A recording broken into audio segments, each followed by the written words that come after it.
achetant le trépied pour le montage. Ça, c'est une pratique que tu avais faite. Tu vois, là, c'est parce que cette connaissance-là, tu l'acquiers maintenant, quand tu mets en pratique, tu l'acquiers à 90%. Ça te devient inné, comme si c'était tu es né avec ça, à 90%. Donc, en résumé, pour vous dire que tout ce que nous lisons, c'est 10%. Quand on partage avec nos amis, ça s'élève à 70%. Et quand on le met en pratique nous-mêmes, ça s'élève à 90%. Alors le choix est automatiquement fait. Donc lisons, partageons et mettons en pratique. Exactement. Hello mes cocotiers, j'espère que vous allez bien parce que moi je vais super bien. Alors bienvenue dans cette nouvelle vidéo où on va parler d'un autre thème. Alors si vous n'avez pas vu le premier thème que j'ai fait avec mes camarades, je vous mettrai le lien en barre de description. Alors mes authentiques, le thème que nous allons aborder aujourd'hui c'est la lecture, une source de connaissances et de motivation. Alors, pour ce thème, je suis accompagnée avec mon ami Ahmed et je vais lui laisser le soin de se présenter. Alors, bonsoir tout le monde. Moi, c'est Ahmed. Je suis de formation agroéconomique. Je suis ravi aujourd'hui d'être parmi vous et d'être l'invité de Brenda pour partager un peu mon expertise dans le domaine de la lecture et du savoir. D'accord, merci beaucoup. Alors, Ahmed, pour la première question, quelles sont les techniques en fait pour débuter en tant que débutant? Quelles sont les techniques pour commencer à lire? Comment peut-on procéder? Est-ce qu'il faut juste lire parce qu'on nous a demandé de lire? Et voilà, tu nous donnes un peu les conseils, les structures, comment on procède en fait en tant que débutant dans la lecture. De telle sorte que lorsqu'on va lire, on ne s'ennuie pas, on aime en fait ce qu'on est en train de faire en fait, que ça nous apporte quand même quelque chose qu'on va aimer. Alors, merci Brenda pour cette question. C'est une question très importante. Il faut savoir que d'abord, pour lire, il faut avoir une passion dans un domaine précis. Oui. Cette passion va nous orienter à faire des choix dans la vie. Tu peux être aujourd'hui passionné de l'art. Moi, je peux être passionné de l'agriculture. Moi, je suis déjà spécialiste de l'agriculture. Un autre peut être passionné de la médecine. Donc, tout dépend de notre passion. Exact. Donc, c'est cette passion-là qui nous motive à chercher mieux, à comprendre plus le domaine qui nous entoure. C'est-à-dire acquérir cette connaissance. Donc, si je comprends bien, si une personne est passionnée de l'agriculture, il doit se focaliser sur des livres qui parlent de l'agriculture pour augmenter ses connaissances. Tout à fait. Et si une personne est passionnée du développement personnel, il doit lire des livres de développement personnel. Tout à fait. On peut rajouter aussi, parfois, on peut être ramené à se divertir dans d'autres domaines. Mais pour l'instant, on va juste se focaliser sur les choses les plus importantes. Parce que tu sais, il y a des gens, on les propose des livres à lire, ils commencent juste la première page et ils la délaissent. Parce que là, ils se sentent lassés, ne peuvent plus continuer parce que ce n'est pas leur passion. C'est juste qu'on les a parlé que tel livre est intéressant. Ils commencent à lire ça, ils ne trouvent plus intéressant parce que ce n'est pas leur objectif. Tu vois? Donc, pour garder cette cadence-là, pour garder cette fréquence, il faut te retrouver dans ton domaine pour te sentir mieux à l'aise et à lire. Alors, pour tous ceux qui sont débutants, je vous invite à chercher comment on appelle ça, à cadrer votre domaine. Okay? Moi qui suis agronome, je dois m'intéresser à des techniques qui sont culturelles, okay? À savoir les variétés agricoles de tel domaine. Aussi les variétés agricoles, je peux m'intéresser à des variétés qui sont plus ou moins internationales. Si je m'intéresse à des variétés en France, moi je suis africain, plutôt ça dépend de mon objectif. Je dois me focaliser où précisément dans 10 ans, par exemple en Afrique.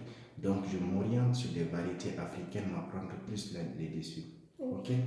Donc pour quelqu'un aussi qui est intéressé par l'art, donc il y a différents types d'art. Il y a de l'art qui soit asiatique, il y a de l'art africain, il y a de l'art française.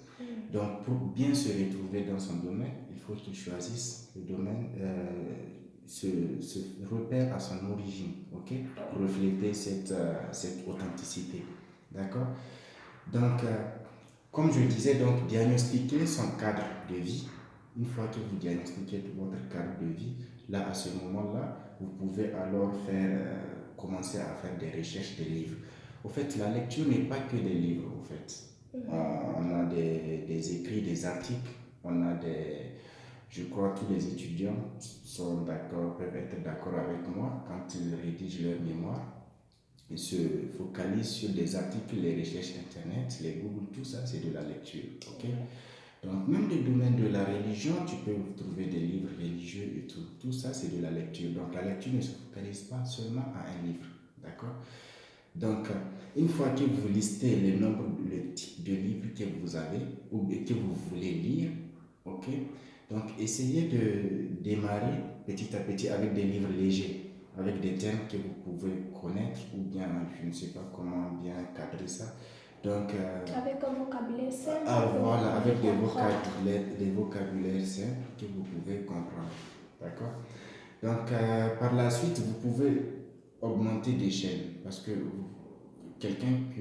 moi, je reste dans mon domaine, je suis agricole. Quand j'étais en première année, si vous me donnez un livre qui parle de, comment on appelle ça, d'analyse agricole, je ne peux rien comprendre parce que je n'ai pas les bases nécessaires pour comprendre ce livre. Donc, je peux démarrer par comprendre juste comment s'aimer, la semence, la terre, des choses basiques. Plus le temps avance, plus je comprends ces choses basiques, je peux remonter de fréquence. D'accord? Donc, ce sont là des éléments très importants à faire. J'espère bien là, j'étais clair. Oui, merci beaucoup. Alors là, nous venons de voir quelles sont les techniques pour un débutant à démarrer dans la lecture. Ok? Là, nous allons demander à notre chère Brenda son centre d'intérêt et quels sont les livres qu'elle avait lus dans le cadre de son centre d'intérêt. Alors, merci beaucoup pour cette question très intéressante. Alors, pour moi, en fait, moi, je suis une personne qui aime beaucoup le développement personnel, comment grandir spirituellement, mentalement, émotionnellement. Donc, du coup, quand moi j'ai commencé à lire, je me suis beaucoup focalisée sur les livres de développement personnel. Et donc, le premier livre que j'ai lu, c'est le livre de Les secrets d'un esprit millionnaire. Ce que j'ai retenu en fait de ce livre, c'est que en fait la richesse, c'est nous la richesse en fait. Nous devons juste cultiver cette richesse en nous. C'est-à-dire que, par exemple, si on prend une plante en fait, et une graine et qu'on la plante sur une terre fertile, en fait, cette graine-là va produire de bons fruits. C'est la même chose en fait dans ce que j'ai lu dans le livre, c'est en fait que nous, en fait, pour avoir un bon résultat, nous devons d'abord travailler notre intérieur, nous devons d'abord travailler notre personnalité. Le deuxième livre que j'ai lu et qui m'a vraiment beaucoup touchée, c'est le livre de Joseph Murphy. Le livre de Joseph Murphy, il parle beaucoup en fait sur le subconscient, l'esprit, comment développer en fait, comment se développer mentalement, spirituellement. Et dans ce livre, j'ai compris que en fait, nous pouvons être tout ce que nous voulons. Il suffit juste qu'on comprenne la puissance de notre subconscient. Il suffit que nous contrôlons nos pensées. C'est-à-dire, si tu veux réussir, si tu veux être riche, en fait, tu dois en fait faire entrer en toi, dans ton subconscient, dans ton esprit, tout ce qui a créé à la richesse, en fait. Tu dois te mettre dans ce bain-là, en fait.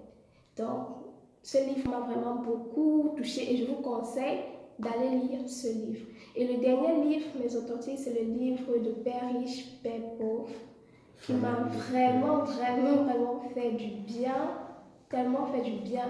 Et la chose qui m'a beaucoup marqué dans ce livre, c'est qu'il nous a dit que nous devons plus investir dans les actifs que dans les passifs.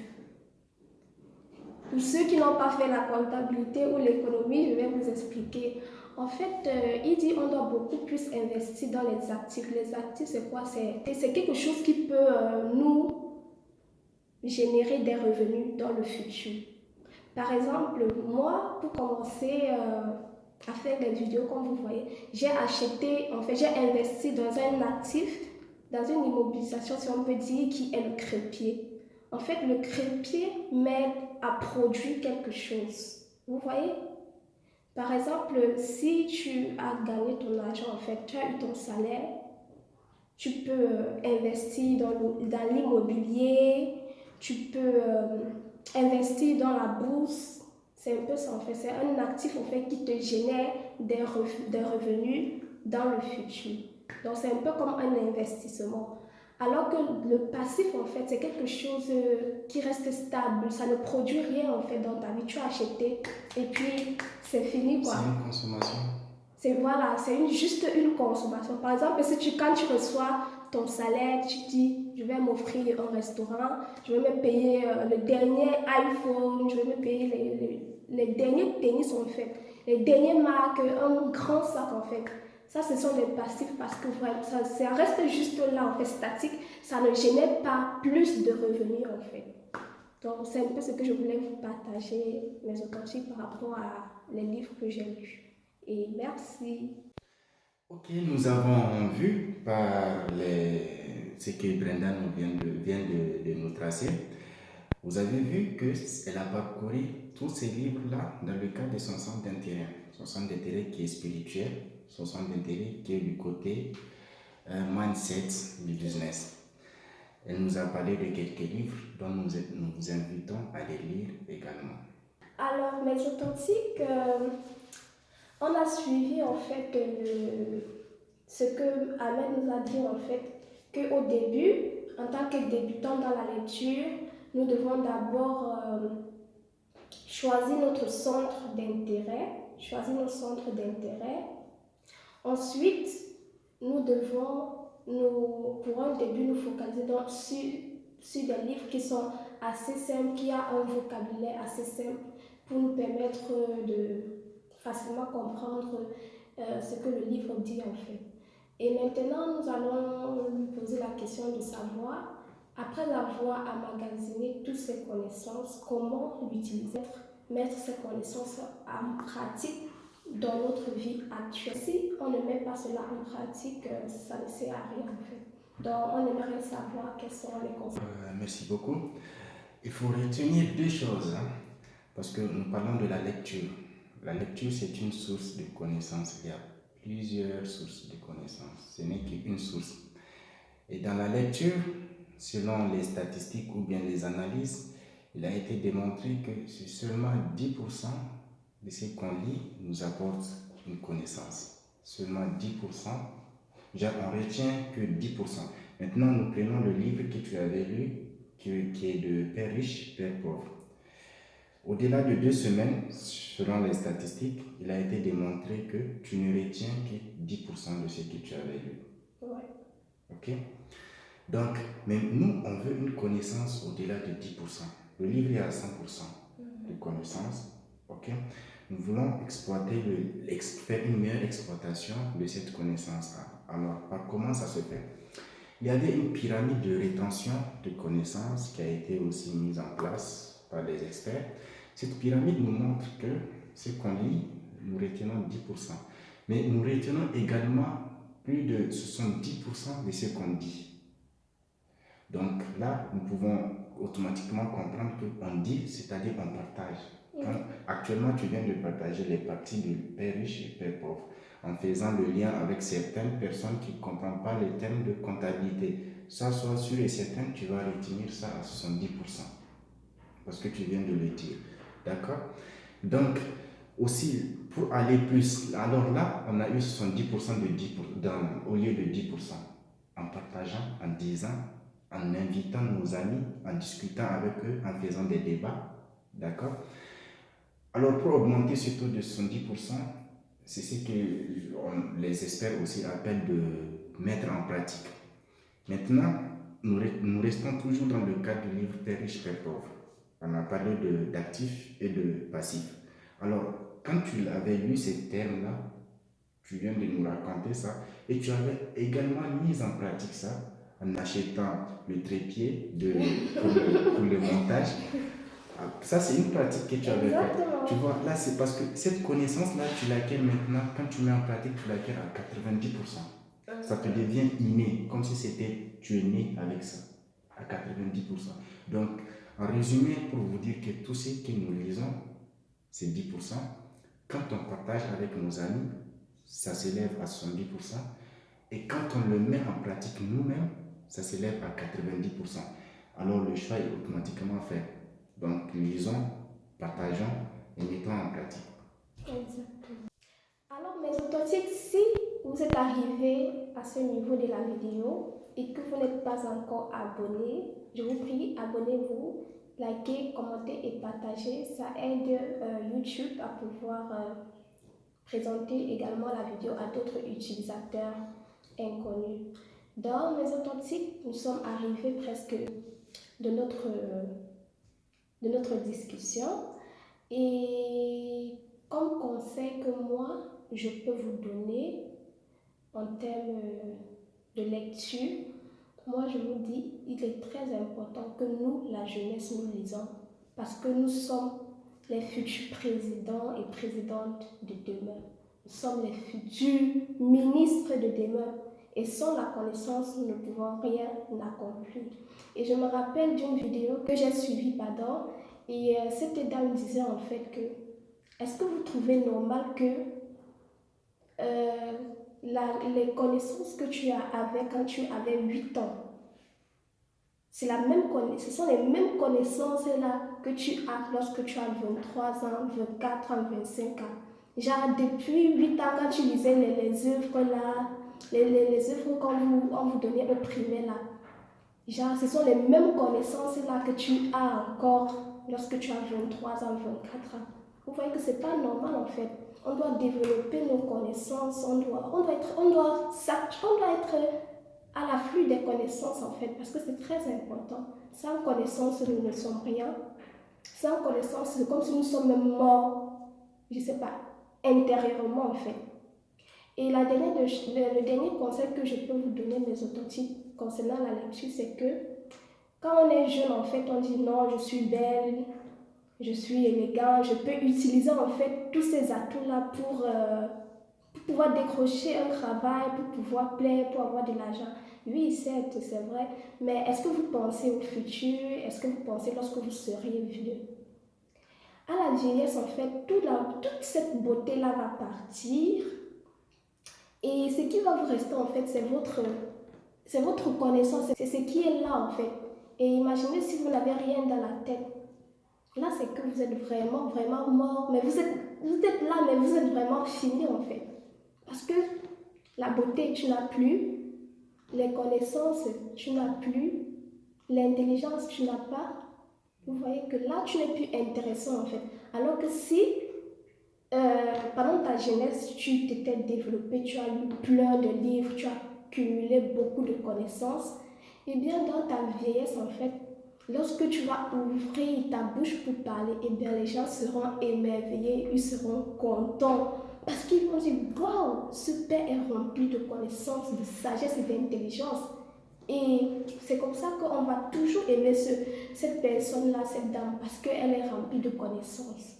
Dans mes authentiques, je vous conseille vraiment à lire. Moi, je suis débutante dans la lecture et je vous conseille de faire ce challenge avec moi. Lisons, c'est très important. Du coup, je vais laisser la parole à Ahmed pour que lui, il nous donne son mot de fin et les conseils aux jeunes qui veulent se lancer dans la lecture ou qui n'ont pas encore commencé la lecture. Alors moi, je vais juste reprendre quelques mots que tu avais dit pour encourager les uns comme les autres, y compris moi. Vous savez, nous mangeons 3 fois par jour pour maintenir notre santé, pour maintenir notre corps. Ok? Elle vient de rappeler pour être Mais il ne faut pas oublier que aussi le cerveau, c'est un muscle. Tout comme nous entretenons nos muscles visuels, il faut entretenir aussi le muscle qu'on ne voit pas, qui est le cerveau. Parce que c'est ce qui fait notre qualité, notre valeur ajoutée, c'est ce qui fait qu'il y ait une croissance dans un pays, le capital humain, c'est ce qui fait avancer un pays. Un pays qui a un peuple qui ne lit pas ne peut pas avancer. L'analphabétisme, c'est pas bien. Quand tu as un peuple qui est éduqué, un peuple qui est, comment on appelle ça, comment je peux dire ça, qui est qui bénéficie de tous les centres, qui bénéficie de son centre d'intérêt, de la lecture, de la connaissance, de l'éducation, qui nourrit son cerveau, qui nourrit son muscle. D'accord? Là, c'est un peuple qui a beaucoup plus d'espoir à devenir meilleur dans le futur. Donc, nous sommes tous aujourd'hui africains. En général, nous identifions à l'Afrique, nous identifions à notre cher continent. Alors, nous aimerions tous un jour qu'on cite l'Afrique comme une référence. Alors, ceci n'est possible qu'en lisant. Ceci n'est possible qu'en nous éduquant. Ceci n'est possible que lorsque nous musclons notre cerveau. C'est mon dernier conseil. D'accord. Et je finis par une citation que Georges Martin disait, qu'un homme vit un homme qui lit, il vit un millier de vies. Et un homme qui ne lit pas ne vit qu'une seule vie. D'accord, merci beaucoup Ahmed, merci beaucoup pour ces conseils. J'espère que vous avez tiré quelques leçons et que ça vous a motivé à plus lire davantage. D'accord mes authentiques, alors je vous prie de vous abonner, liker, commenter, partager, activer la cloche de notification pour ne pas rater les prochaines discussions. Alors, Ahmed, tu peux demander aux authentiques de s'abonner pour que la chaîne s'agrandisse parce qu'on a besoin. Il faut que les gens comprennent ces différents sujets parce que c'est important pour nous, les jeunes, et pour toute la jeunesse. Le savoir, c'est le partage. Il faut partager la vidéo, il faut aimer, il faut inviter vos amis à s'abonner et parler de cette vidéo également de ce que vous avez compris dans la section commentaires. Merci. So, keep your smile, mes authentiques, and